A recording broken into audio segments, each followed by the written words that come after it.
Chhabra electronic, Mansingh मिल और केवल राम चौराहा दोनों पर शोरूम मौजूद है।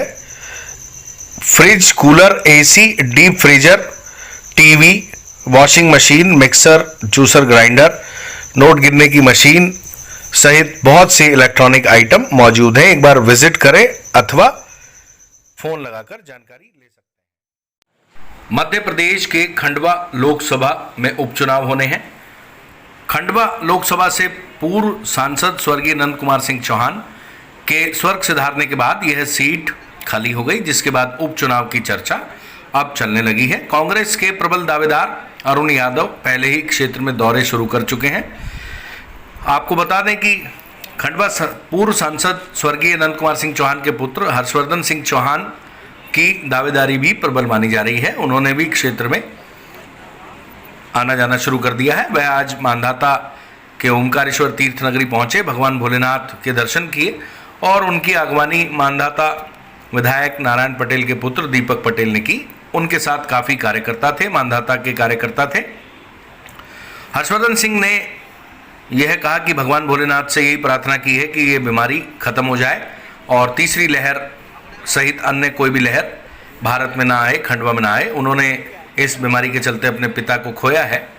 आपको बता दें कि उनसे जब पत्रकारों ने सवाल किया कि क्या वह लोकसभा चुनाव लड़ेंगे और क्या उनका टिकट फाइनल होने की दिशा में है, तो उस पर उन्होंने जो जवाब दिया वह सुनना चाहिए। उन्होंने क्या कहा, आपको सुनना चाहिए। सबको इजाज़त दिलाएं, हम सबको इस बीमारी से छुटकारा दिलाएं, बचाएं, दोबारा तीसरी लहर ना आए, भगवान से ही प्रार्थना।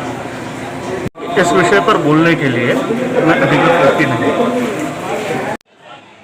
गौरतलब है कि खंडवा उपचुनाव को लेकर जो दावेदार हैं उन्होंने अपने तरीके से तैयारियां शुरू कर दी हैं। भाजपा की तरफ से हर्षवर्धन सिंह चौहान, अशोक पालीवाल, अर्चना चिटनेस, इसके अलावा कैलाश विजयवर्गीय, सुभाष कोठारी, ज्ञानेश्वर पाटिल और आपको बता दें शिवराज सिंह चौहान, त्रिलोक यादव, इसके अलावा कृष्ण मुरारी मोघे और भी कई ऐसे दावेदार हैं जिनकी चर्चा चल रही है।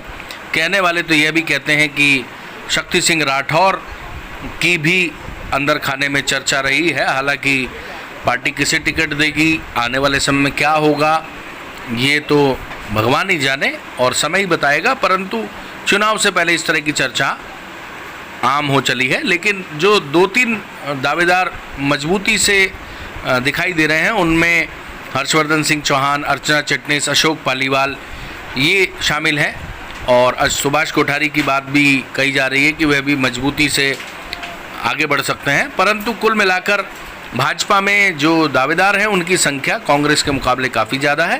कांग्रेस में अभी तक जो चर्चा निकल के आ रही है उसमें अरुण यादव का चुनाव लड़ना तय माना जा रहा है। उनकी दावेदारी प्रबल है, हमेशा की तरह वह खंडवा लोकसभा सीट से चुनाव लड़ सकते हैं। उनका एक्सपीरियंस भी रहा है, यहाँ के कार्यकर्ताओं को भी जानते हैं, हर प्रकार की स्थिति से अवगत हैं। उनके लिए यहाँ चुनाव लड़ना उनके एक्सपीरियंस के चलते ज़्यादा मजबूत माना जा रहा है।